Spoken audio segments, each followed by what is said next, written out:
I have a confession to make. I used to be pretty terrible with money. If I'd have been on a trip to Ludlow and the Cotswolds in the past, I would have definitely blown my budget out the window. It's not that I got myself into debt, but when it came to saving money, I believed that that was a future me problem. During my life as a young adult, I was a student, an apprentice, and an intern. I didn't have a huge amount of disposable income. Anything I did have, I would spend, usually on clothes and other pretty things. Nowadays, things are quite different. I think I probably spend it on food more than anything else. I prioritise making myself feel good from the inside out rather than the other way around. I get way more excited about visiting a farm shop or a supermarket than a shopping mall these days. My dad actually recommended this one in Ludlow to me, and it didn't disappoint. We're currently doing a mini tour of the UK on a bit of a location scout for our next move. We want to move a little bit closer to our families. We only did one night in Shropshire and then we headed back down to Kent via Herefordshire, the Cotswolds and London. I was born in the 90s, so I came from the you can't be an outfit repeater generation. Second-hand clothing wasn't like it is now.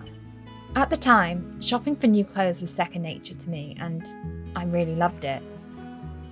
I look back now and realise that I totally placed my self-worth in my outfit and how I looked. If my clothes were new, then I felt good, and if they weren't, then I didn't. This sentiment stayed with me right up until my early 30s. If I saw something I liked online, then I felt like I had to have it. Most of the time, the item would look rubbish on me, and then I'd have to send it back. If I did keep it, then it would pretty quickly become replaced by the next thing I was obsessed with. And so these things would pile up in my wardrobe, taking up physical and mental space. There was actually a study about this mental capacity by Roy Baumeister. He discovered that our ability to make good decisions depletes after repeated decision making.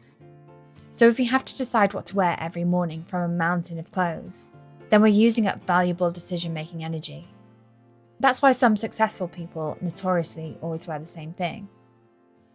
Having less clothes is not only good for the planet because we're buying less fast fashion, but it's also good for our mental health. This is why I now keep my wardrobe to a minimum. I wouldn't go as far to say I have a capsule wardrobe, but I don't have much. Well, by today's standards anyway. I now know that I don't need all these things taking up valuable energy in my life. I can appreciate them without needing to own them. The reason I've been thinking about this is because it mirrored how I felt when I got to the Cotswolds. I have romanticised this place in my head so much over the past couple of years, without ever properly visiting.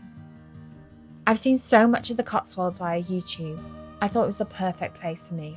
But when we spent some proper time there, I realised it didn't actually feel like a good fit. It's just as beautiful as I expected it to be. The countryside, the chocolate box villages, the cosy pubs, the independent shops. There really is nothing like it. But the towns were just too busy for me. As you know, I find busyness quite overwhelming. So living somewhere less well known is quite important to me. And so I realised that just like clothing and pretty things, I can totally appreciate the Cotswolds, but it doesn't mean I have to live there. I don't have to make it mine to enjoy it. I'm so glad we did this trip because we had the best time. But I'm also glad because it reminded me of what I truly want deep down. And it goes to show sometimes you have to try the wrong thing to find out what's right.